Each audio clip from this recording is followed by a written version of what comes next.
Yeah,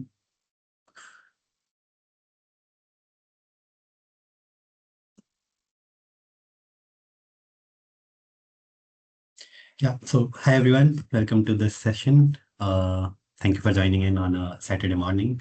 We'll today discuss about calculated risk when actuaries bet on themselves, aka unconventional paths that we as an actuary can take. I'm sure this will be of interest to many of us since we are already either pursuing actuarial or thinking of pursuing actuarial, which is an unconventional path in itself.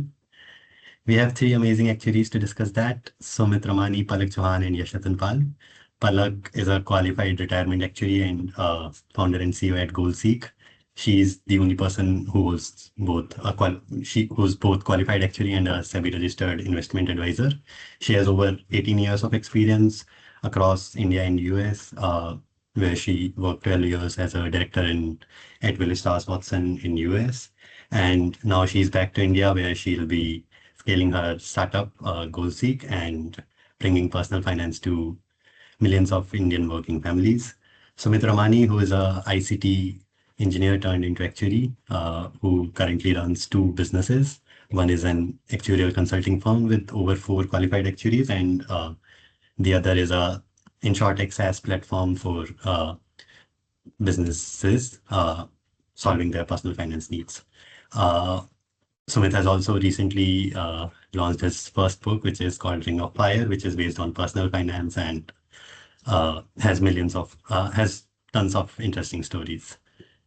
Yash, who's a qualified actuary in investments, and he's been working with several investment banks and other financial institutions, helping them with their helping them manage their investment risks. He has helped them with financial risk management, asset liability management, and other financial risks. He currently heads risk consulting practice at ACs, which is a technology and consulting firm based out of Mumbai. He is also the chairperson of advisory group on banking, finance, and investment at IAI currently. I'll be moderating this session. My name is Aayush Gupta, and I am an associate member of IAI and currently work as a consulting actuary at Lewis and Ellis, focusing on general insurance needs of US-based clients. We'll keep this session quite interactive. When I got this opportunity to moderate this session, I had a lot of questions myself.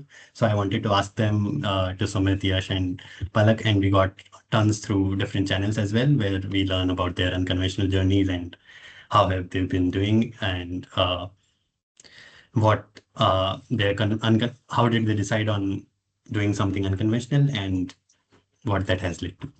So we'll try to make it holistic from end to end, understanding how they thought about it, what are the financial needs one should consider, how to build a personal brand, and then how as an actuary we build value in this, and then also to take one actionable insight that we as a young actuary or student can take from it. So we also have a poll that we would want to do at the start of the session where we want to understand how many of us are actually interested in pursuing something unconventional and have thought of pursuing an entrepreneurship journey. Riddhi, if you can put that poll in the chat, and we'll see how many of us are actually interested in that. And we'll see the numbers towards the end to understand how many of us are interested, and then we'll have another poll towards the end where we'll discuss the insights from this session. So now, without wasting any time further, we'll start with the questions and discussion. So my first question to all three of you would be, how has your journey been and what non-conventional path are you currently pursuing and how that's different from what you were doing earlier as a conventional actuary? Maybe you can start with you, Palak, there. Sure. And Ayush, can you hear me okay? Yeah, I can hear you. Okay, perfect. Thank you. So first of all, thank you everybody for joining, especially on a cold Saturday morning. And a lot of you were there probably at the GCA where Sumit, Yash, and I kind of started this discussion, and we definitely realized that we need to have this as an ongoing conversation. This is not a one-off, especially if people are thinking about taking up the journey. We wanted to open this up as an opportunity to keep this conversation going and keep asking those questions. Um, Ayush, in terms of the journey, I think the journey has been.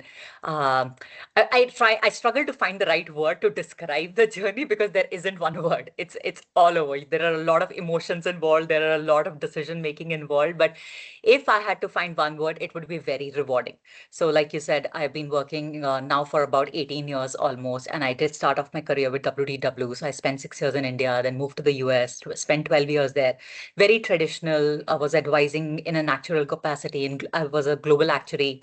So did a lot of actuarial work and a lot of non-actuarial work. But I always knew that I think I wanted to do something of my own. That whole thing of, start something of my own, that itch was kind of always there. But it is always obviously scary to jump into it. So the one thing that I did after leaving WTW, this 200-year-old massive organization, was I actually went and worked for a startup for a year. And I think that really helped me with that transitioning that, okay, it's not as scary as it looks. It is scary. Yes, I'm not going to beat around the bush, but it is manageable. It is doable. And the beauty of it is that things move very fast and you have that entire flexibility to be able to put things onto in action, things that are in your mind. So I think the journey has been very exciting. I've only been in this journey for about 2 years now, unlike Sumit and Yash, who have been doing this for a lot longer. So we'll hear from them about, how advanced, when you advance into this journey, what things look like. But for me, the last 2 years have been definitely very exciting, very rewarding, very challenging. And, I used to think I was probably not working hard enough, which is why I decided to start this company. And here I am working pretty much 24 hours a day, but again, very rewarding. So I want to hear from Sumit and Yash also about their journeys more advanced. Yeah, so maybe I can go next. Just to set the context, before I started on my own in 2017, I worked for a life insurer, first in their IT team and then in their actual team. Then moved to work with a reinsurer for about 5 years. Started on my own the year I qualified. One of the reasons was also because I thought I was not doing enough. When you're probably 31, 32, I've spent a good 10 years trying to strike a balance between life, work, and studies. And suddenly one of them goes away, right? You feel a gap. So it's sort of withdrawal symptoms. Um, and then I also wanted to have more control on my life. Since last 8 years, about 8 years ago, I started Actuary, which is an actuarial consulting firm, which with a strong focus on insurtechs. Given my background in computer science and actuarial science, over a period of time, the team grew, and we have 4 qualified actuaries and few analysts. Uh, but after I started, actually, I realized that when you're consulting, you're renting your time, and that's not super efficient. Can I do something more about it? Then I thought about doing ProtectMeWell, which is an API first comprehensive financial planning engine.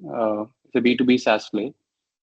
We are licensed our API to insurers and insurance brokers at this point in time. In terms of how life has changed, I do a lot more work. Despite uh, deciding how much I can work, I end up doing a lot more than I was in my last organization.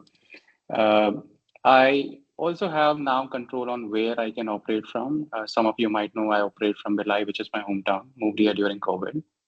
On consulting side, I get to decide who my clients are and what projects I work on, thanks to some of the initial successes in terms of financial successes that I got in early days. And I think it has also, over a period of time, my visibility has also increased because I started speaking at conferences, in various conferences, in settings like these and settings like InsurTech and even otherwise. So that has changed in terms, that is the stark difference between what life was before I started on my own and now. Over to you, Ash. Thanks, Sumit, and thanks to everyone for joining in on our Saturday morning. As Palak said, not so cold in Bombay, but I mean, well, Bombay 20 degrees as well. Your wind cheaters are and your sweatshirts are out, so I think it is cold. So I think if I had to just summarize my journey so far, I think there are two phases in which it has happened. I think first off was me joining Deloitte.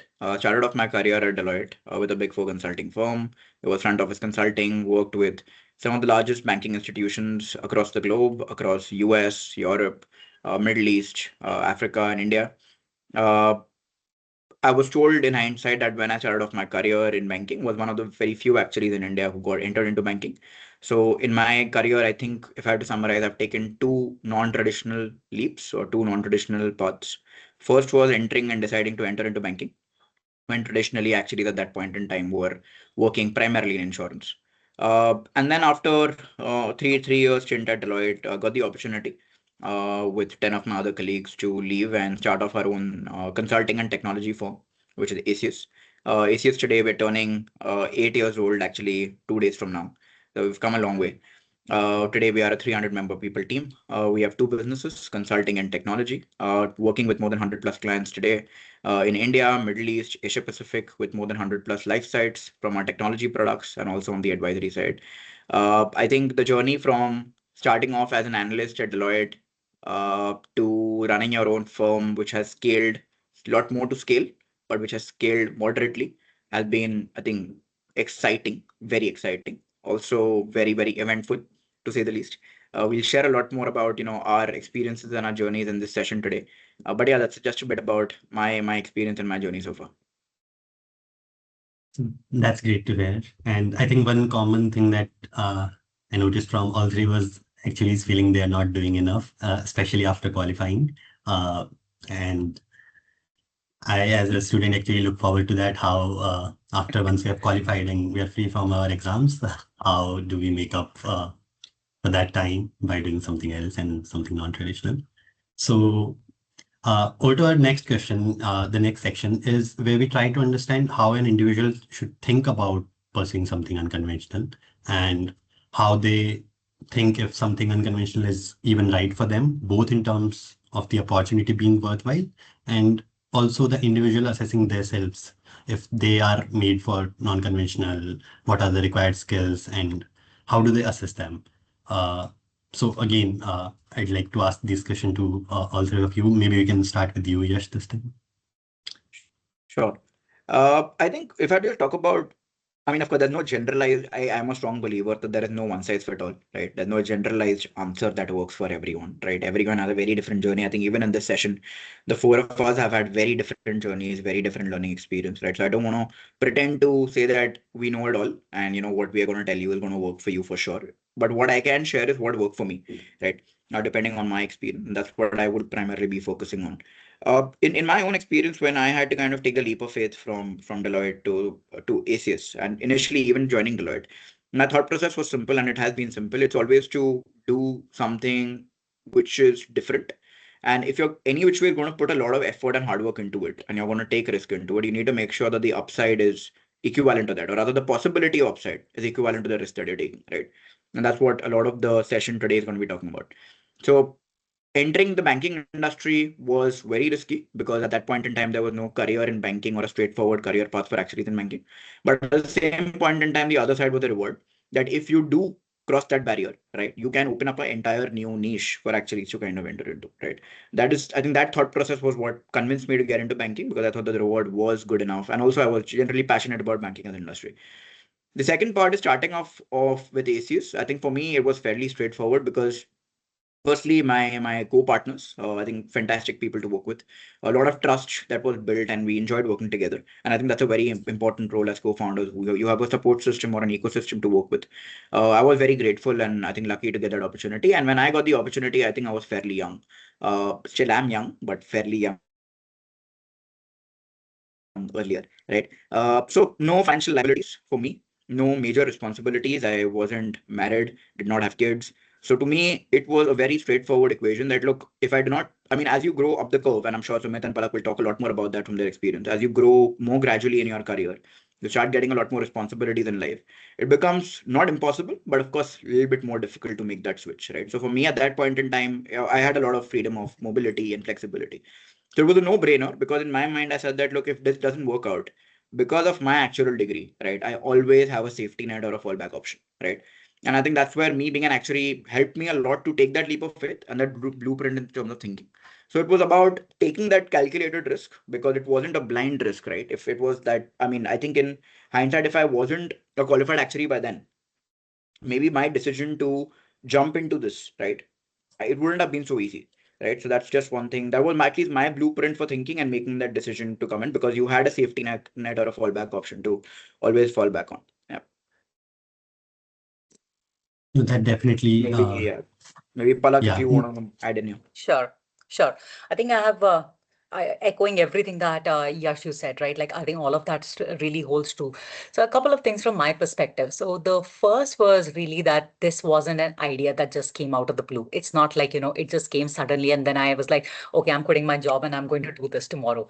It doesn't work like that. So it was for me, and sometimes I hate to admit it, but it was almost a 5-year long decision making process because what I was doing was not just stop being an actuary, essentially like quitting my job, quitting a really well established company, but quitting my not getting a paycheck. And for me, it was also the decision to leave the US and to come back to India. So these were all really big, major personal life decisions, career decisions, a career that you worked so hard for. So I did not take it lightly at all. It took actually several years of decision making to do this. It's very interesting. So the first time I actually thought about doing this was 2018, 2019. And that's when I actually went to my manager at that point in US. And I was like, you know what, Laura, I really want to figure this out. I want to give this a shot and I want to take a sabbatical. The company was super, super helpful. And they actually gave me a 6-month sabbatical. Part of it was paid. I used up my PTO time and the rest was unpaid. So very productive, very supportive organization. Life had other plans. It was when I also had my first child. It was very interesting, how life got into the way. Then I decided, okay, maybe now is time. Now I should do it. And then COVID hit. So, it's also a lot about how the universe times a lot of these things which are totally out of your control. But that said, the one learning I had is also timing. And maybe the universe was nudging me in the right way. I know I'm talking a little bit about philosophy, but timing is also really important in terms of anything that you're trying to do, especially because I'm not talking about personal life timing. I'm talking also about regulatory and financial planning stuff. In India, there's this whole concept of open finance. So if you've heard about account aggregator, for example, it did not exist. It did not exist back in 2019, 2020. This is just a 3 or a 4-year old system. Had I started the company at that point of time, we would probably have been a lot ahead of the curve and maybe the idea would have failed altogether. So, like it's that very interesting nuance of timing that plays a very critical role. But then when it felt right, like the time was right, I took this tab, I went and worked at LearnLux, a startup. It all kind of made sense from that perspective. And then I was like, okay, now it feels right. So yes, you can do a lot of planning, but then sometimes life gets in the way and sometimes it's also a lot about gut and intuition. So that's just something to add to everything that Yash said from a more, technical perspective. yeah, thank you for sharing that, Palak. Sumit, would you want to add anything on that, how to assess Yeah, an yeah, opportunity maybe a and little making bit, decisions? given Yash and Palak have covered it all. If there is any blueprint, I think the way to think about it is in the form of Ikigai Venn diagram. You should have skills. That's one part. Second, you should be passionate about it because it's not going to be easy, and motivation would not work unless you're passionate for it. And third, there is a gap in the industry, right? In whatever industry that you choose to. Uh, Talking about my example, when I started working on insurtechs, people were not talking about insurtechs in 2017 in any part of the globe, right? Or it was just coming up. Equally on ProtectMeWell, I think when we started, there were no takers. It's only now that we have got takers. So you start when there is a gap and you start working towards it. That helps, but there's no blueprint. Ultimately, there has to be a reasonable degree of leap of faith. And you can take a leap of faith when there's a safety net in place, right? So this the analogy that I think about is that of a trapeze artist. The trapeze artist can take that jump confidently because there is a safety net right at the bottom, right? And for us, the safety net is largely the both the qualification and the skill. When I started on my own, I had modeled all life and health reserving models in a spreadsheet uh, for the products that Swiss Re reinsures across the globe. I said, if I can do this, I would be able to survive.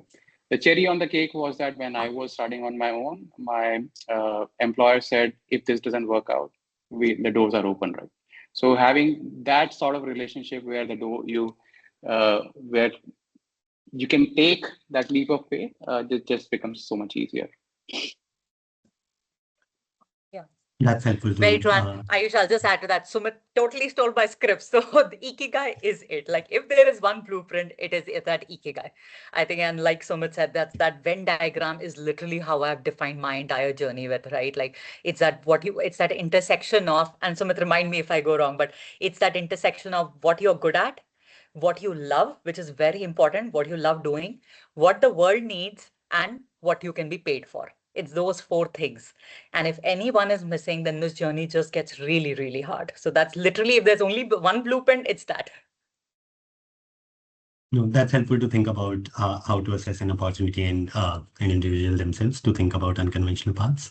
So next section, we'll talk about financial considerations and how an individual should think about financial considerations when they are moving to an unconventional path. We touched a bit on this already, but Yash, if you can walk us through how an individual should think about their personal expenses and their future income when they are moving to something unconventional, and how and when to think to move full time as well. If you can walk us Sure. through that. Sure. I think I'll briefly cover on this point, right? Maybe I think Palak would want to add a lot more here. I think in that sphere of experience, I'll let her do that. But I think briefly talking about this part here is that when I started off at Deloitte, of course there was no need for an emergency fund to be set up because Deloitte was of course a well-known brand, and it was comfortable in the essence from at least a monetary perspective. Now the moment I made a shift from Deloitte to ACS, right? That is when it hit that now that monthly salary credits that you come get in your bank, right, which basically you get addicted to, suddenly has stopped now.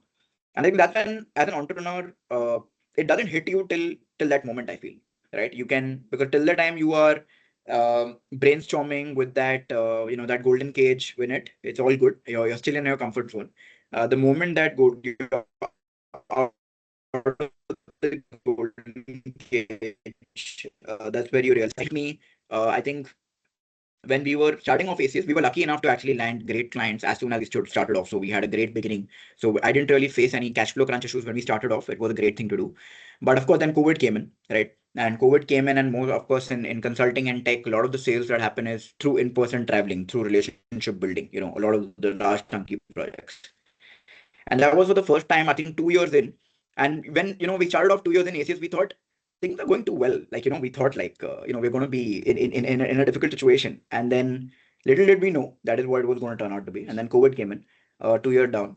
And I think I remember not taking a single penny for 18 months, right? That was painful, right? That was, I think, suffering, and that tests your mettle. And I think that's something that you need to be okay with as an entrepreneur, right? If you really believe in your vision, you need to be okay with that pain and suffering, because there are two parts of pain and suffering. One, you're not getting the money. Secondly, you seeing your other peers who did not take the leap of faith and they're getting paid, right? That also like kind of adds to it. But I think anyone who's starting off the entrepreneurship journey, especially if you're like bootstrapping your startup and you're like raising funds, I think doing that forecasting, and that's where our actual skills come very handy. You need to know your cash flows in and out, right? I mean, cash flow is the blood of any company, right? You can do all the great products you want to do in the world. Your business idea can be the most beautiful business idea. At the end of the day, the cash flows are not coming in, it's not going to survive, right? It's oxygen for the business. So I think having that cash flows charted out on a daily basis is extremely important. And definitely on a personal level, I would strongly suggest that if you're not funded, and if you're thinking of bootstrapping, you need to have an emergency fund for at least 6 months with you to do that. It's not a one size fit all, but I think for me, 6 months of emergency fund helps a lot. Gives you a room, gives you some room to breathe. And because otherwise, what happens is the moment the cash flow is coming in, the human behavior is that your decision making becomes erratic, right? It's actually not the cash flows not coming in that impact you. It's your decision making getting impacted by that, which kind of creates a spiral issue. You will start taking decisions that you would have not taken if you were comfortable, right? I think that's what changes the dynamics between the cash flow pattern. So yeah, I think definitely having a safety kit of 6 months of what you've saved up is very important. And knowing what your expenses are. I think the other day I was reading a podcast and they said, go through your last 1 year of bank statements, see across on a monthly basis what is on average your maximum expense that you made in any month, right? And of course, normalize it a little bit, and you know the number that you need to basically survive. And you need to know that what is the difference between luxury and survival. And during your initial year of entrepreneurship, you need to be very clear that this is the money for survival. It's not for luxury, and that's what you need. You can't touch. So I think that would be, I think my view on how things went out for me. Yeah, maybe Yeah. Sumit, you want to add in? Yeah, I think there's a slight difference between when Yash started and maybe I and Palak started. So I'll maybe bring that angle as well. So I would say assume 2 years of no income and having enough money to not compromise on lifestyle enough. Maybe some compromise is okay, but not a lot because it's you've been through that lifestyle for a certain period of time, and it's not just you, right? People around you also have, and having the financial consideration should also take care of the fact that people around you are not financially impacted in terms of their lifestyle. Uh, because if that happens, you're fighting battle at two fronts. So taking that in account is a good idea. And apart from financial considerations, I think getting your family onboarded in the decision is an equally important part of it. That is where you can focus on one thing. Otherwise, it just becomes too very difficult. Yeah. Just over to you, Palak. Yeah. Maybe. Yeah, great points. And I think just a couple of things. So first, a shameless plug for GaolSeek. So everything that Yash said is something that we're going to release on the app very soon. So you can do all of this discretionary spending, looking at 1 year and all that.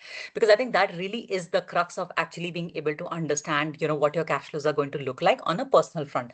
But then there's also the financial front for the company. So obviously any company requires a significant capital to be invested to start up. So it's really about how do you plan for that, right? So for me, again, like I mentioned earlier, this was not a decision that I took overnight. I spent several years thinking about this and actually planning for it. So I feel in hindsight, there were 2 or 3 really big decisions that has impacted my journey significantly. The first was, in fact, saving up all of my bonuses and making sure that this is the money I have allocated towards my company as a capital. So the few $1,000s, whatever X amount, which I'm not going to share here, but that amount I did specifically target and say, no, this is my money that is allocated for my starting my company. That's number one. The second thing I did, this was back in 2020. My husband and I, we bought our first house in the US at that point of time. And considering it was a double income household, we could have afforded a house of a particular amount. We actually went for an amount half of that because we realized, and I knew that I'm going to quit my job, which would mean that making the mortgage payments at that point of time would get very hard. And I look back and I thank my lucky stars that I had the wisdom that time to do that. Because had I had to make the mortgage payments of that amount at the current point of time with only one income, the amount of financial stress that I would be under would have basically meant I would have given up. I would have closed my company because I'm 2 years in with no income at this point of time. And that's a harsh reality of any startup. So I really feel like, this is an example of living below your means. For us, buying a house below our means was one of the best financial decisions that we took. The third decision was to actually, when I saw now I'm spending about part-time here in India and part-time in the US. And when I'm in India, initially my plan was to keep my base as Bangalore or Gurgaon, which would have easily meant a monthly expenditure with a daughter who goes to school would have easily been at least 2 lakhs, if not more. And I've done enough research on this that if I was to live in a decent society, that's the kind of expenditure we are looking at, which would again put a really massive wrench into my entire financial planning and a massive financial pressure on my head. So the other, again, thanking my lucky stars, I have a family that is very supportive and I'm privileged. So their base, my parents are in Bareilly, and that has cut down my living costs significantly. So like Sumit, I'm also a tier 2 city fan, like a Bhilai, he's in Bhilai, I'm in Bareilly, and that really significantly helps with the cost. So I think all of those life decisions, this is not just a business decision. These are also life decisions. But you have to think, again, it's all about that forecasting and planning for yourself, which all of us are really good at. The reason I'm sharing so much of this personal tidbits is because it is personal. Starting a company is very personal, and the two things do merge together quite a bit. So it's very important to consider, how this is going to impact you personally and your family, and then think about the business. very quick plug-in here from a very financial planning perspective is, and I had this very harsh reality check, is that if you're planning to quit your job full time, please make sure you get your coverages beforehand. Nobody gives you a life cover, nobody gives you a health cover if you do not have a paycheck coming in. Nobody gives you a credit card if you do not have a paycheck coming in India. So in case, just a shameless plug out here, there's no solicitation, but please do all of this financial planning beforehand, apart from the very important emergency fund that Yash talked about. That's really helpful to think about emergency funds and the expenses and how to plan them and think about it when moving to an unconventional path. Now, Palak, next question is to you as well, which is how do we think about funding a startup when, Yeah. other than our own savings, which you're just mentioning, since you've raised the money, we'd like to hear it from you. Yeah. So typically there are two paths that people take. And I'm talking about not like a consulting aspect. This is more like a startup, more like high tech or like a typical traditional startup, so to say. So there are typically two paths. One is either you are, you have a track record as a founder. So you can just go to VCs or angel investors and you say, hey, I have this brilliant idea. Maybe let's say for the sake of example that you have an idea for an AI for finding the best Momo stalls in India. Let's hypothetically, okay, you have this brilliant idea. You go to a VC, you go to a Sequoia, and you have this track record, and they just cut a check for you. That happens to less than 1% of people. It does not, So what most people then resort to is the second path. And the second part typically looks almost linear for the first maybe a few months or the first year or so, which is you do have to use up your own savings. That's number one. That's called bootstrapping. The second is and then you start exploring certain grants that are out there. Again, this is not a blueprint, but these are just some ideas that people can work around with. Yes, there are grants in India also. The government of India does have a lot of Startup India initiatives. You do have to be registered under the Startup India scheme, the DPIIT scheme, etc. But then you can look for those grants. I don't know the success rate of it. I only know a couple of other founders who have actually done this. And it's not a huge amount, but you can get anywhere from say about 25 lakhs to 75 lakhs and almost up to a crore, depending on the stage that your company is in. Typically, if you're pre-prototype, that you don't even have like a minimum viable product, then you can get almost about 20, 30, 40 lakh rupees in grants so that you can develop that product.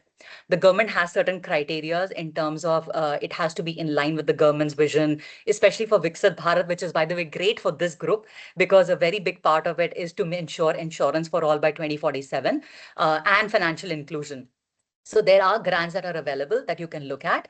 The third is, which is also what I did, was we raised a small friends and family round. So there are family members. Again, I'm very privileged and very lucky that I have family and friends who believed in me and in the idea. So earlier this year, we did raise a small round and we did issue equity in the company as part of it. None of this is easy, just also so you know, because it does take a lot of time and a lot of energy and a lot of learning. I did not know what safes are. I did not know what CCPS are, but here I am. You will learn as you go along. So that's the other, get your family to give you a check or, invest in your company. Then you look at the angels and then you look at VCs. And hopefully during that time, your company has started making money, which can also fund quite a bit of your company's growth. So those are typically, ways that you can fund your startup. Yeah. So a mix of your own savings, a family and friends round, and then maybe thinking about VC and those kind of things. That's helpful. Sumit, next question to you. What do you think about how can we test an idea that we have before actually investing in it a huge amount of money and resources and time itself? So how can we do that before going full time?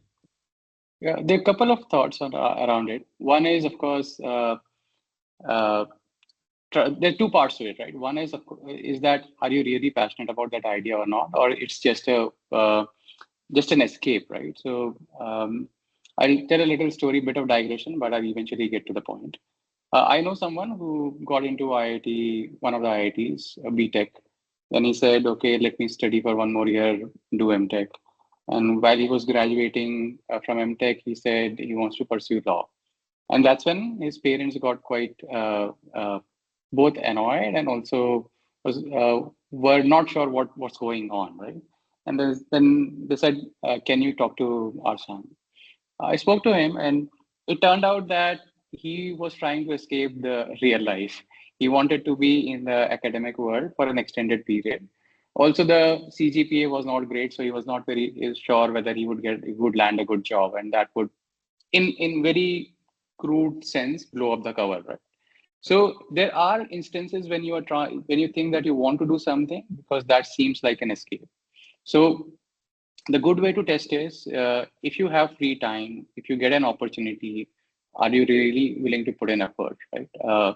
And that's one way to test whether you are genuinely interested in it. And that's the first part of it. That's you being passionate about it. Second is whether the world needs it.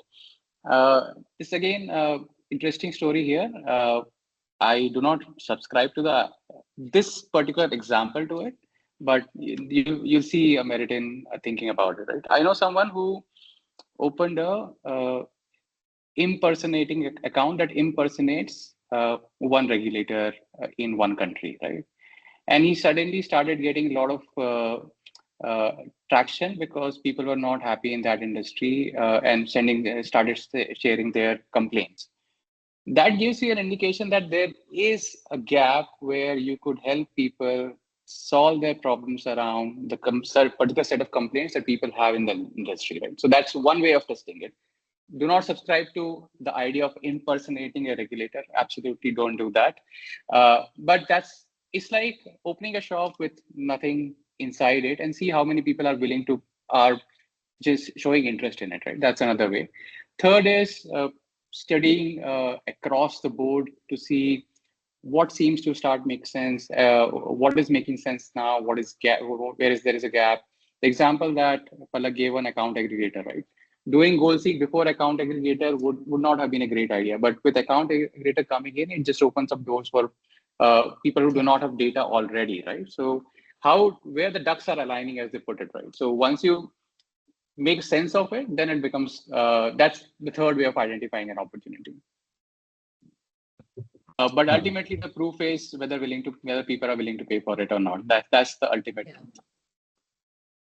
Yeah, that's helpful to think about how we can test an idea, including impersonating a regulator's account. Don't do that. Highlighting it again. Don't do that. Yeah. So for our next section, we would like to talk about how the unconventional path still overlaps with our actuarial abilities and how, as an actuary, we are adding value. So my first question, Palak, would be for you in that. So what qualities do you think as an actuaries that help you succeed in it, and generalizing that as well? And what qualities do you think as an actuaries that we have that stops us from taking risk as well? Maybe actuaries are too risk averse, they are always in numbers and those kind of a bit more conservative than the usual people. So like, what are your thoughts on that? Yeah. So like, if you could Sure. give us some. And I think it's probably my network, but you guys are breaking up. So I don't know if you can hear me okay. Can you hear me okay? Yeah, we can hear you. Okay, great. Yeah, but Aayush, I heard the gist of the question. So yeah, happy to take that. And I'm sure Aayush, Yash and Sumit will add a lot more to this. But I think the things that really help actuaries take on the entrepreneurship journey is the ability to work hard. That's number one, because with managing careers, managing exams, and managing families altogether, and trying to have a social life, I think all of that takes immense amount of hard work out of you. And the one thing that startups require are hard work. That's like completely non-negotiable. So that's one. That also brings about, this whole aspect of resiliency, that you just keep going. Sometimes you have to, the whole concept of delayed gratification is very real in a startup. Like, you put in the hard work, but then the gratification comes after a long journey. And that's kind of very similar to actuarial science. Also, you spend years taking the exams and studying with the ultimate gratification of qualification. So it's very, you may draw a lot of parallel from the actuarial world. But then also on the softer side, like especially for me, I got very lucky to get exposure to a lot of clients and a lot of senior executive leaders right on in my career, right very early on in my career. Like, I was able to present to CFOs and CHROs of my clients and be in the boardroom. That kind of training really helped with grooming my executive presence, so to say, that whole term, where you are able to position yourself as a voice and as a matter of, as a thought leader in that space. So I think, and being able to talk about a topic which is so technical and actuarial in nature, nature and being able to communicate it in a very easy way for people who have very short attention span. I think all of those hard skills and the technical skills have really, really helped me, I feel personally, in being able to take this decision. Um, the fourth that is helpful, and then I'll talk about one which is difficult, which kind of sets us back. The fourth is project management. I think for me, I've realized that running a company is nothing but the gigantic project management exercise. You have multiple cross stakeholders, multiple people, multiple lines of businesses, multiple timelines. It's like this giant piece of puzzle that you have to always stay on top of. So I think as an actual consultant and advising companies, this was literally what I did day in, day out, project manage.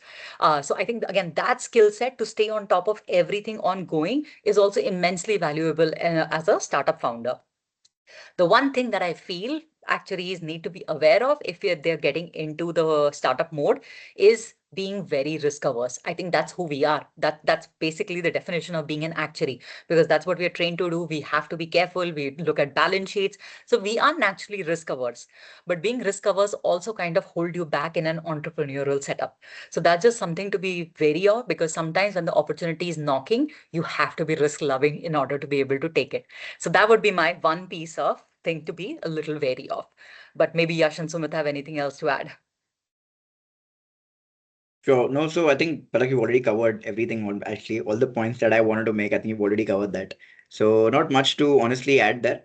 But I think, of course, look, there are two parts to it. I think as Palak was talking about, one part is when, I mean, people talk about one word to describe the entrepreneurship journey, it's persistence and resilience. And I think that is something that comes with actual papers after you've gone through the grunt of 15 papers and you failed, right? Everyone, I'm pretty sure, in this room who's taken actual papers has failed at least once, if not more than once. And that's a great, I think, trailer for what's to come if you're going to pursue entrepreneurship. Because entrepreneurship is all about failing, right? That's the core definition of failing. And I think the previous question we were talking about, that how do we take our product to market? I think that's exactly that, right? I think one of the things that maybe also holds us back as actuaries is because we are so technically savvy and we are quite passionate about our technical concepts. What happens, unfortunately, some of the times is, and I've experienced that myself, is that the product that you build, you start loving it, right? Now you basically can't see any flaws in the own product that you build, and you will make sure that you perfect that product till the time you take it to the market, right? Only for you to then realize that you've now like lost a lot of time, around 4 5 months 6 months, to take it to market.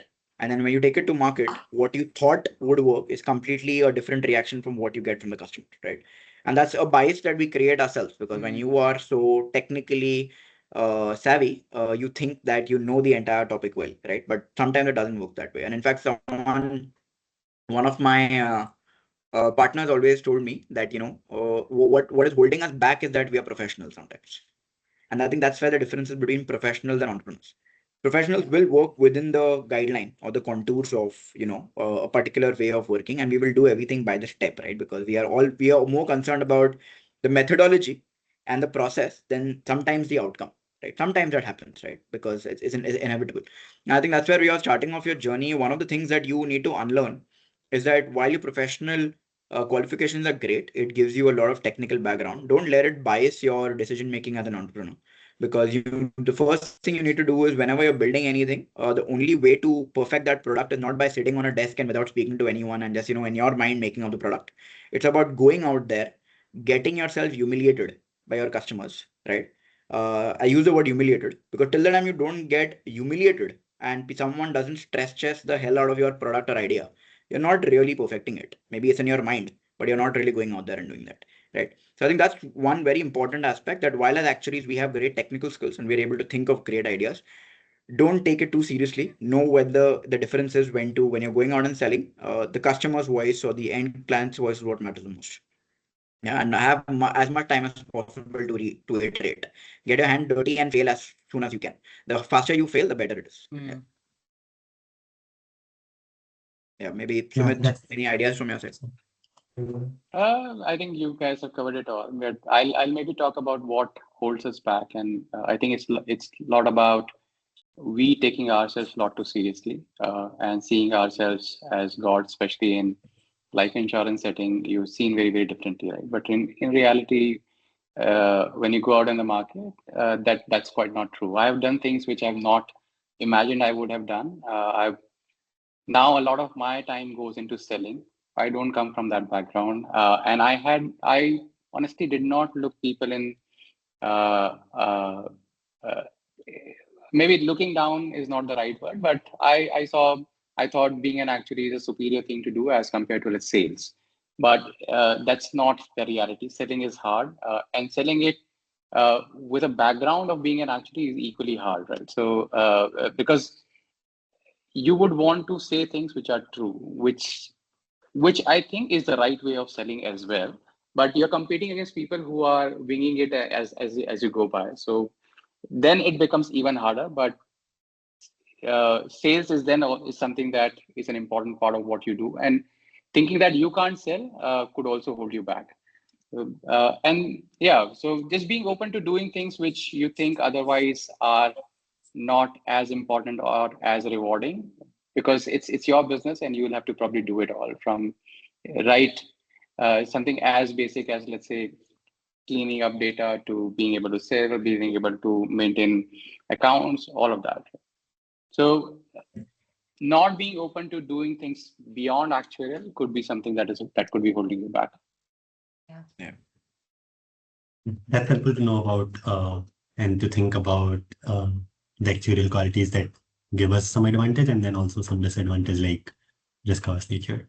So we are over to our last section where we talk about actionable steps.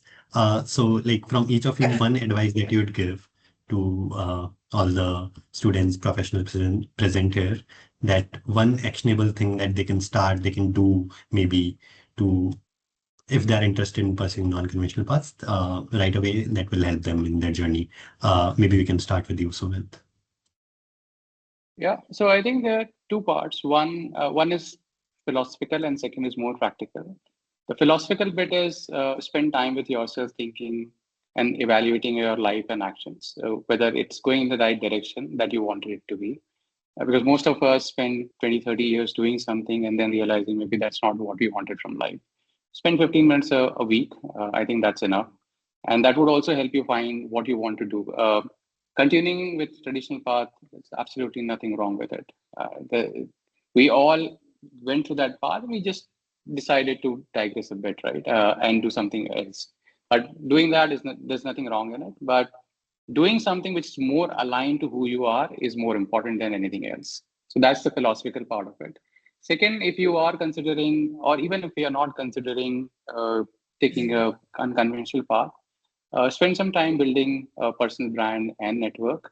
And I think I have just very simple takes on both personal brand and network. Personal brand is just saying, doing what you're saying. That's it. If you're saying that you're going to show up at 11:30, you show up. You deliver at Tuesday 5 p.m. You do it. It's as simple as that, right? And network, I think the only way to build network is to give. Uh, in some cases, you're giving time. In some cases, you're giving insights. In some cases, you are asking questions that is making people, is forcing people to think, and that's also giving in some sense. An example that is more relevant in this room, I was writing book last year, and I reached out to a few people uh, trying to understand their part of the story. Uh, Opened up a few slots. Ayush took one of them. And then after we had those conversation, I reached out, do you need any help in, let's say, marketing the book?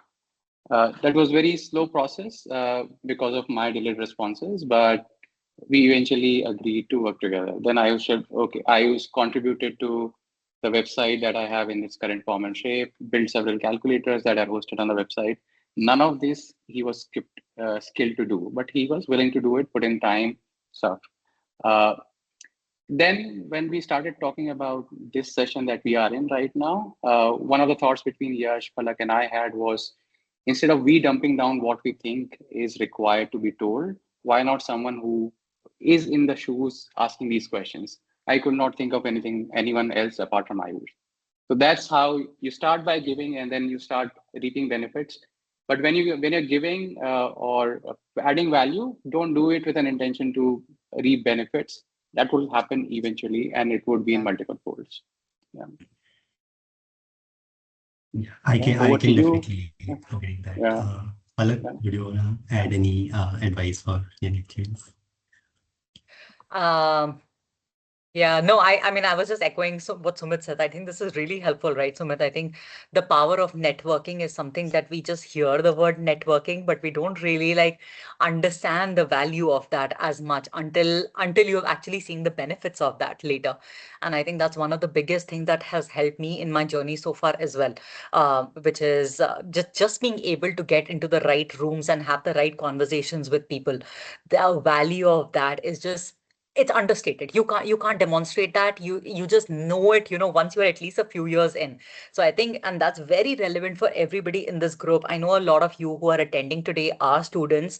um, but yeah, I'm sure your first question would be like, how do I network? What do I go and talk about? It's nothing. It just start as simply just walking up, shaking the hand, introducing yourself. Just start with that. It is just about getting comfortable talking to new people, getting people to know your name and remembering the other person's name. It's something as simple as that. Connecting them with them on LinkedIn, commenting on some of their posts or engaging with them. All of that happens later, and then you just build. Networking is not something that happens overnight. It takes a month, it takes a year, it takes several years to ultimately do this. But yeah, I think networking is the one thing that has really helped me in my journey, and I would recommend everybody to do that for sure. Uh, Helpful.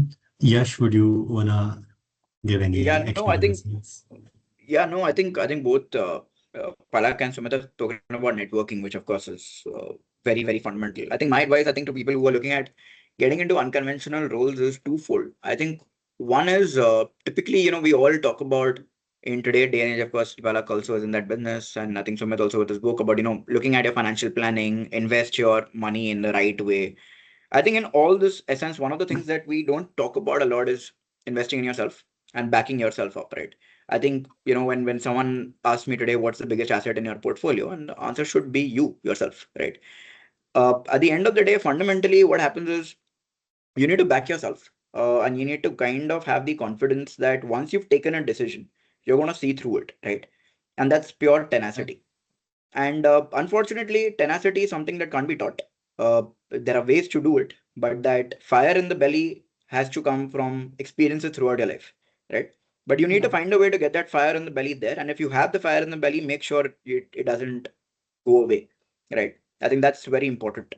I Yeah. think having that hunger and being curious, whether you have just started, you're in a job, whether you're starting up, whether you've scaled your business, that fire in the belly should not go away. I think no matter where you are in whatever aspect of life, I've seen people grow, and it has nothing to do with their technical skills. A little bit, of course, on the technical skills, but just the fundamental tenacity and persistence to go through a problem statement and make sure that you get shit done.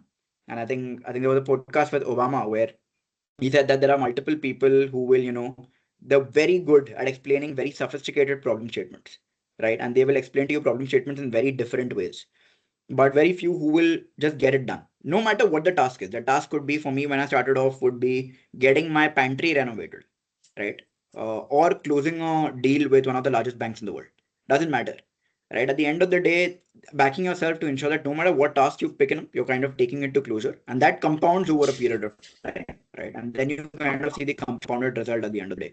And I think one last point is on networking is be authentic, right? Be yourself. Don't pretend to be someone you're not. That never works out, right? And you will realize that later in life, and as you grow through that, self validation is, I mean, the external validation really doesn't amount to anything after a point in time. And network for tomorrow, right? Whenever people, I think one good thing that Sumit said is that whenever you're looking at networking, don't network for today. You're never networking for today. You will never network for today. You're not expecting something in return today. You're always looking at it from a longer term perspective, and don't expect anything. I think that's the main important aspect to kind of look at it. So yeah, I think that would be a couple of my advices on networking and just backing yourself up through persistence when you're taking that leap of faith when you're doing that.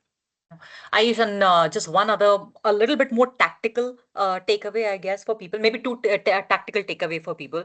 If there's anybody in this room, and I know a lot of you did answer that poll that you are thinking about starting a business, right? So We are not saying go and quit your job tomorrow. That's not how this works. First of all, right? Like I just want to have a caveat for those who are not thinking about about starting your job, starting a company. Your current traditional paths are totally fine too. There are enough opportunities within your own company also to be entrepreneurial. It's this whole thing of entrepreneurs, I believe, is the word that is used. So I just want to, highlight that there are many different ways in trying to achieve what your life goal is. So that's back to Sumit's first point about philosophy. Like, what do you really want to do? Which direction do you want to be in? And, decide whether that's starting your own company, within your own company, either way.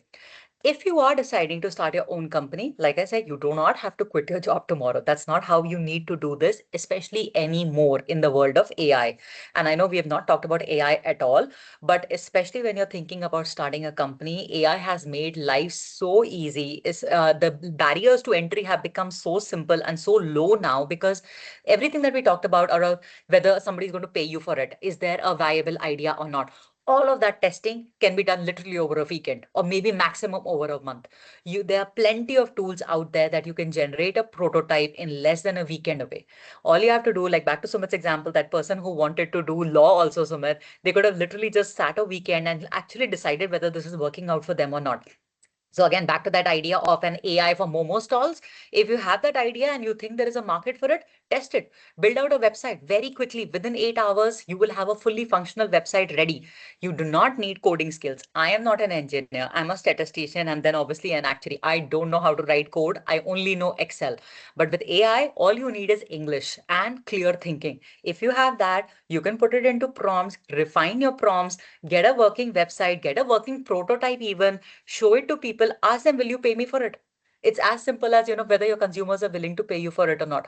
So in terms of very tactical advice, there are a lot easier ways to now actually go and test your idea out in the market. And the second thing I know, because Yash, you're almost at the end of time, so I'll mention it very quickly. There is a lot of information out there that you can read and learn from. The one resource that I absolutely love is the Y Combinator's Startup School. So it's like a lot of you must have heard about the Y Combinator. It's an accelerator and an incubator. And they have their founder is this person called Paul Graham. He's phenomenal. Like his thinking is all down to the fundamentals about everything we talked about. How do you think? What is making sense? How do you sell? And all of those are actually even in Paul Graham's essays. There are about 50 or 70 essays. I can't believe I just came across them about a month ago. I wish I had read them earlier. They are phenomenal. Plus, Y Combinator has the startup school. Great resources. Everybody can just research, or we can send out the links later as well. But yeah, those are my two, apart from the philosophical stuff, which is very important, and the softer things. These are more like tactical takeaways that I hope can help people in this room. Yeah. That's helpful to think about advices where we spend 15 minutes to think about what we need, where we be authentic and network with people, and also have that confidence and test our ideas and actually build things rather than just keep on thinking about it and not doing it. So that's helpful to think about all of those things. I think we had a poll at the start of this session where we asked people if they are interested. So I think 50% were already interested, 40% were doubtful. Hopefully this session would be able to give some clarity on those aspects. And we also have a second poll where we'll just put in the chat and you can answer that. And meanwhile, we can just take maybe a couple of questions. I know we are at time, but if that's okay, we have some questions in the chat. One of them seems really interesting. So since regulation drives a lot of actuarial decisions in conventional setup, how are regulations affecting your startups? I know, Palak, you mentioned that account aggregators came 3 years back and that's helped your startup a lot. So if you have anything else to add, Sumit or Sure. Palak or Yash. Yeah, I'll add very quickly and then I'll let everybody talk. So very, very important and very pertinent question, but depends again on the kind of startup that you're building. If you're building in the food industry or, probably the regulations and the barrier to entry are probably a lot lower. I am building in the personal finance space, which is sometimes I joke, I don't know why I picked up the most regulated market in the world and the most regulated product in the world to build a startup in. But that barrier to entry is very high for sure. Out of the 2 years of my startup that we have been on this journey for, almost 1 year has been to make sure that we are on the right side of regulations. So we got our SEBI license, we got our RBI license to use the account aggregator. It does take a lot of time, But the beauty of that is once you're on the other side of it, and as actuaries, we know how to deal with a lot of these regulations.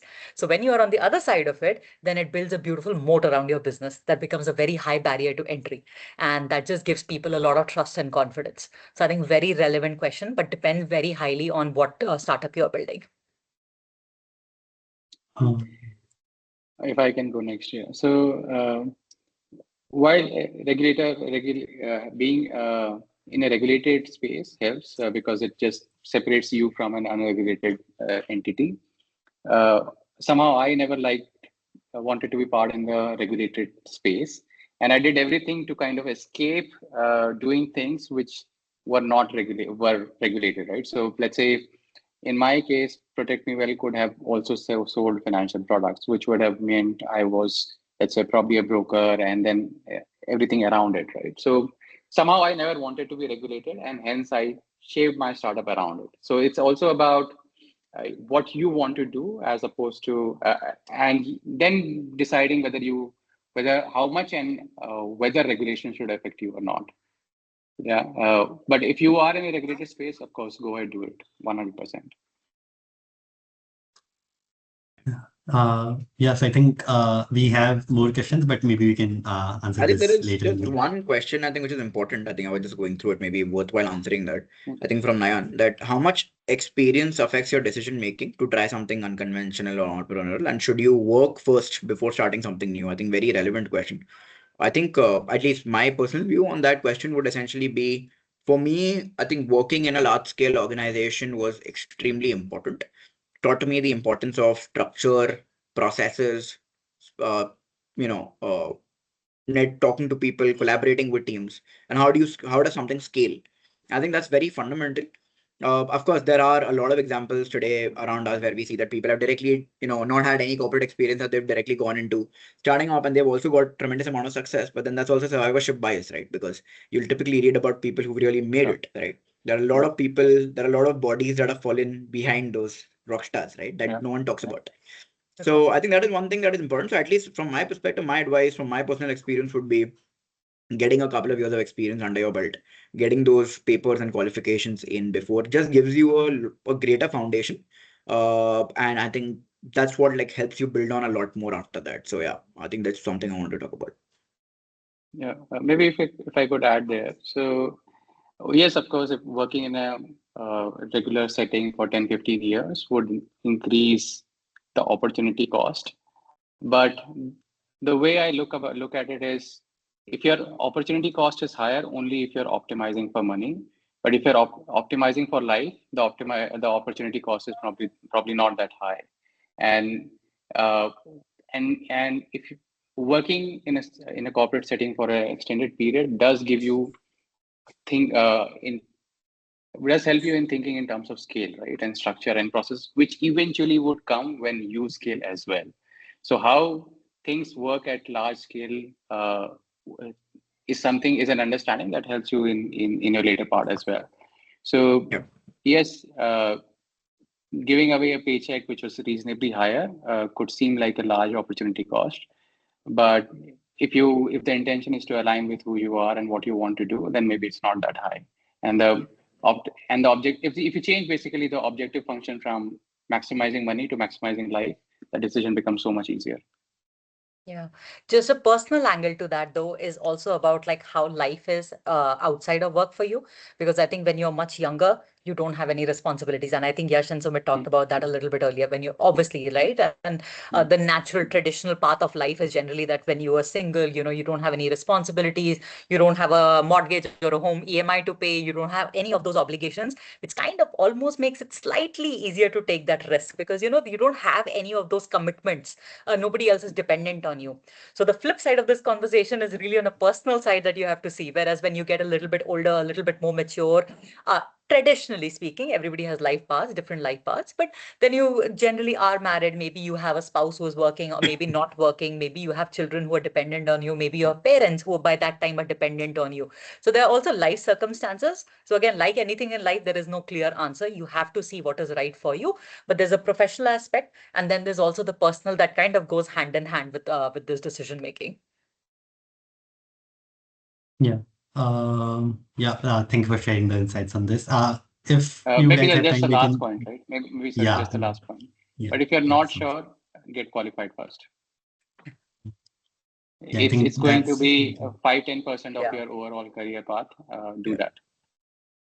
Yeah, that's helpful to think about exams too, that we don't just leave exams and move to unconventional by having it as an excuse and first get our qualification so that we at least have some net to fall back on. Maybe we'll take one last question because I've seen like a couple of questions around this, which is relating to quant finance and how actuaries can enter into that, add value when we have specialization course like CFA and MBA for that. Maybe Yash, you want to take that? Sure. No, I think good. I saw that question and I thought a good question. Frankly, I was wondering that someone has not asked that question. Typically, that is usually the question across things. So no, I think look, if we look at today, fundamentally, we as actuaries can tremendously work with investment banks and on the quant finance space. Can we do that? For sure. The skills that we have around financial engineering, derivative pricing, stochastic modeling, all of that very, very relevant to the quant finance and the investment banking landscape. I think the question is, when you go into an investment bank today, I think the biggest issue that I think we have is that we feel that because we are an actuary, there'll be open doors and they'll welcome us with open arms, right? I think that doesn't work outside insurance, unfortunately, right? But the way I got into investment banking is I did not sell myself as an actuary. I sold my skills, right? So I did not talk about in my interviews, I'm an actuary first. I spoke about these are the skills I know, and this is how I can help you. And by the way, I'm also an actuary, right?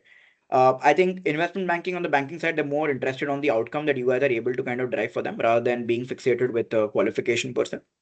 So I think tremendous amount of opportunity. And as IAI, as part of the advisory group on banking, finance, and investments, we're doing a lot of work. We're doing a lot of POCs with the Indian Banking Association, with RBI as a regulator.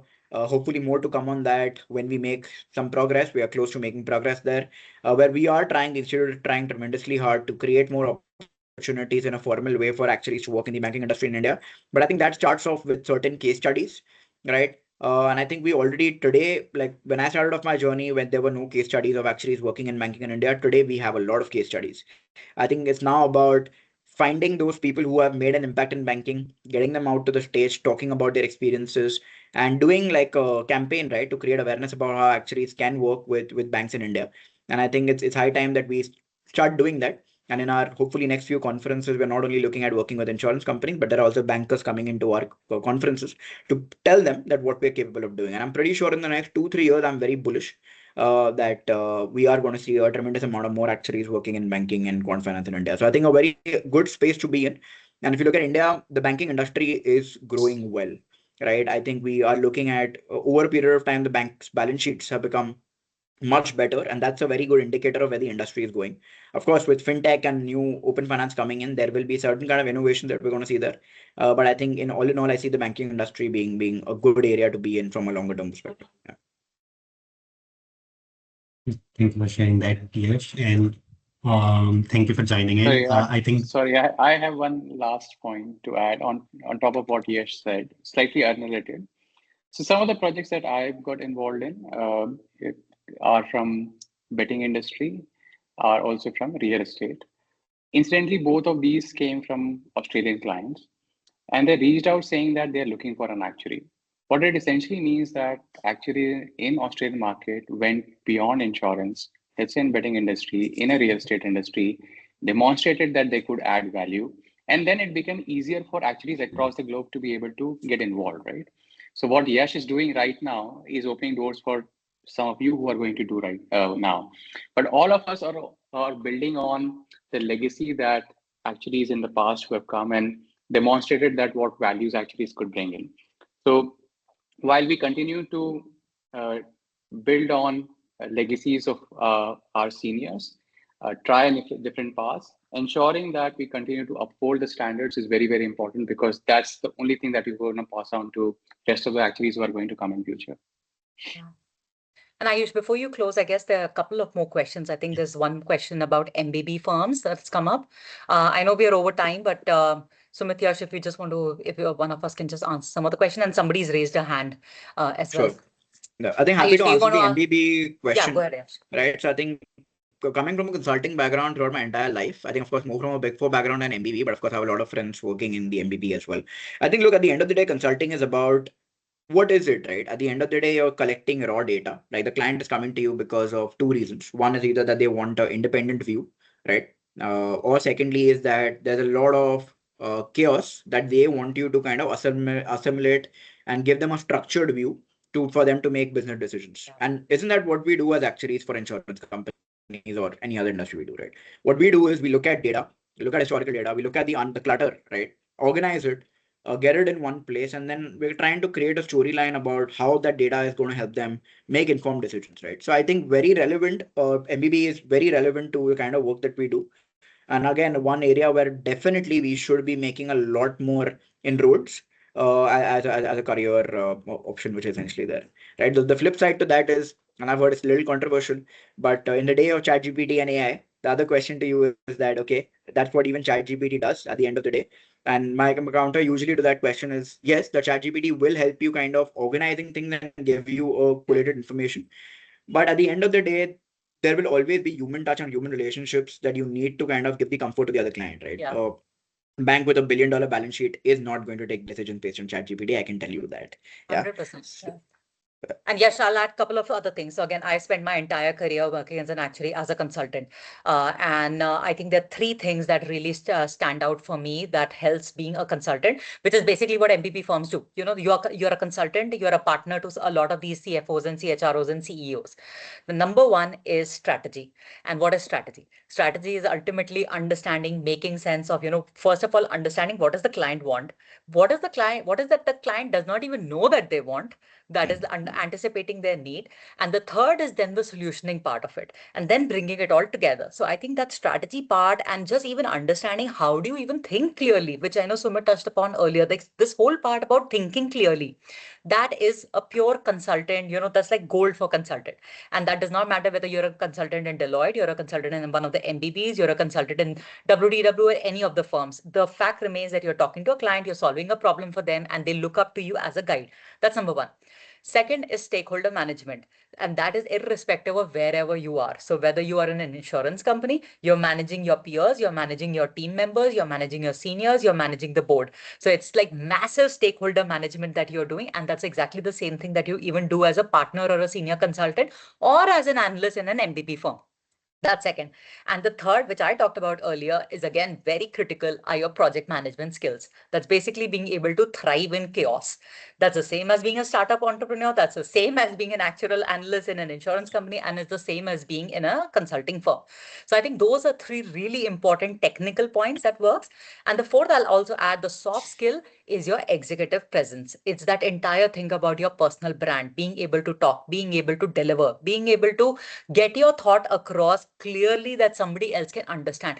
These skills are A, are non-negotiable, but B, are highly transferable, not just within consulting firms, but also globally. So like when I moved, for example, it was a seamless transition because whatever I was doing in India, I was also doing the same thing in the US. So it's, it just makes you a very highly valued consultant and a partner. Forget what firm it is. It's just you're a partner to somebody. Thank you for answering that, Yash and Palak. Maybe we have one last question from Lashita. If you can put that in chat, Lashita, that would be great. I don't think we can unmute you. Or if you can I'm very unmute sorry Lashita. to Yeah, be okay. this persistent with it, but I don't have access to the chat. So I just had to keep my Oh, hand raised just till the time I got recognized. I'm a very big fan of banking in general when it comes to actuarial work, and I've been following ACs for a very long time, a personal favorite, honestly. And Yash, sir, I don't remember, like, I don't think you remember, but you and I have had a chat over LinkedIn as well for an interview. So, my point being that banking is very niche in India right now, and climate risk as a field is also coming up. So, in case you are developing a product and you're a startup and you are competing with giants like Deloitte, so how do you recognize the gaps in the market and to develop a product that actually fits the needs better? Yeah. See, I think in banking or in general, right? It's not that the firstly, great question. I think in general, but that question is not just pertaining to banking. It's in general for everything, right? At the end of the day, whenever you're starting off a business, how do you identify those gaps? At least as consultants, I'll tell you what I do. There's no way for you to find that out on Google or go in over there. So what I typically do is I just go and meet all my clients just for a cup of coffee or a tea without any intention or objective, right? The idea is just to have a candid conversation with them and understand what are the challenges that you're facing. When you meet 5, 6 clients in the industry, they'll all kind of tell you what are the challenges that they're facing, and then you can come up with a trend of typically what challenge is the industry facing as a whole, right? That's a great way for you to identify what are the industry level gap or what is the company specific gap, right? And you need to be able to differentiate and demarcate between both of that. I think on the climate risk side, as you said, be patient. I think in the next 2 to 3 months, we're doing some very good work, some POCs with IBA and RBI. Hopefully, we're going to be coming out with something really exciting. We've done a lot of work on how actuarial modeling and skills can be used in the banking industry from a climate risk measurement perspective. I think there's a fantastic team that's working on that from the advisory group, and we are hopeful that will soon come out soon, and it will create a tremendous amount of opportunities for the entire actuarial fraternity in banking. So yeah. Thank you for answering that, Yash. We have one more question, and that's about can an actuary become a partner in firms like Deloitte in 15 to 20 years? If anyone of you would want to share your experience relating to that, or what you have seen, or any thoughts around that. I think for sure. I think there's no doubt about it. I think there's no reason for you to not become a partner at Deloitte. And I think you can become a partner at Deloitte or a Big Four. If you ask me personally, I think anything that you are persistent with and you do it with a rigor over a period of time compounds. For you to become a partner at a Big Four or in general a partner at a consulting firm is very similar to being an entrepreneur. Right? If you're an equity partner, that is right. So I think it's very similar to entrepreneurship. And there's a saying in the consulting industry, there are two types of partners. Ones where their careers get over after they make partner, and ones who start their career after they make partner, right? So you need to know which kind of a partner do you want to be. One of the good things about being a partner or even being an entrepreneur is that the upside is completely in your hands. And it's up to you after a point in time how you want to grow. You're in complete control of your destiny after a point in time. And it's your own motivation and drive that will make sure that, where you want to go from that. So yeah, can actually become a partner for sure. But the bigger question is after you become partner, how much more can you grow from there? I think that's the more important question that is important to understand. Because becoming a partner is not the destination, right? Okay.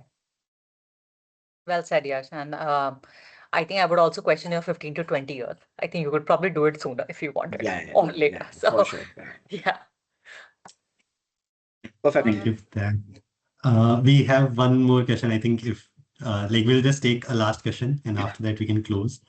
So can we do projects on your own when we are starting out along with a full-time job? So how to do that, how to manage projects along with a full-time job, if you can help us answer that. Sure. Sumit, you want to take Maybe that? Palak. So I think it depends upon what startup it is. I think if there is a conflict, then if it's in a similar space, then you might want to be wary of. And the best scenario is also mention it to your employers, right? So, but if it's an idea where you're trying to see if that makes sense or not, building a website to see if there is a traction already on it, talking to people to understand where the gaps are. And that's part of working on a startup, right? A startup doesn't mean that you're setting up a company, a private limited firm, and then starting from there. The work on the startup starts much before that. So trying to test the ideas where, especially when there are no commercials involved, I think it's easier. But if you're doing it in a space which is very similar to your current employer is in, I think it's best to quit completely, do it in a clean fashion. Because if you're doing it in a space which your employer is already in, I think you already know the product market fit, right? Then it's probably best about keeping it very, very clean and quitting and then starting up. Correct. And 2 points, very important points. If you're in that space where you know there's a very clear-cut conflict of interest, you have to make sure you understand your confidentiality clauses, you understand your non-compete clauses, and you understand your non-solicitation clauses. So those are all three very, very important things that you should definitely get also legal advice from, plus also ethical, right? So they are both perspectives. But then if you're thinking about completely, like back to my AI for Momo stall example, then nothing's stopping you from working on it on the side, right? Like there's nothing that stops you from building a prototype. There's nothing that stops you from going out to the market and getting that traction. So it really depends. Exactly what Sumit said. It really depends on what you are planning to do. Moonlighting is not permitted in India, actually nowhere in the world. So just be careful of that. But all of this Not that you're even doing on ethical, your right? own So time, it's also not ethical. So be careful of that. But then what we're talking about is on your own time, and whatever that you're doing, as long as it's not in conflict, and definitely you're not taking any proprietary materials from your employer. Like you have to be very careful about all of that stuff. And you don't want to do that. Like definitely do not. So yeah, other than that, please, yeah, absolutely. The only thing will be if you're still taking exams, you have to manage your full-time work, your exams, and if you have a family, so that, and if you add in a fourth, which will be your startup. So a lot of things to juggle, nothing that says you can't do it. You can always also, sorry, one last philosophical point for me is it's not a all or nothing. It's not like, oh, I only have to do this or I only have to do that. Life operates in the gray. So life operates when you get a moment and a chance to do it. But yeah, go ahead, manage your time and do it. yeah, and just to be super clear, proprietary also includes the models that you build Yeah. while being employed, right? Even though you built it, it's not your property. Correct. Yeah, thank you for answering this, and sorry about going over time. And thank you for joining this session. Thank you for answering all our questions very calmly. It was great to know about your journeys so far and to learn from it. And I'm sure it will give all of us some thought process in thinking around how to think about non-conventional paths and how to go about it. To everyone else, please feel free to reach out with any of your questions, or if you need help, to any of us through LinkedIn or any other sources. Thank you for joining in. Have a great rest of your weekend. Thank you. Thanks, Thank you, everyone. Have a good Aayush. Thank weekend. you. Have a Thank you, good everyone. weekend. Thanks, Ayush. Thank you. Bye. Thank you. Thank you, everyone.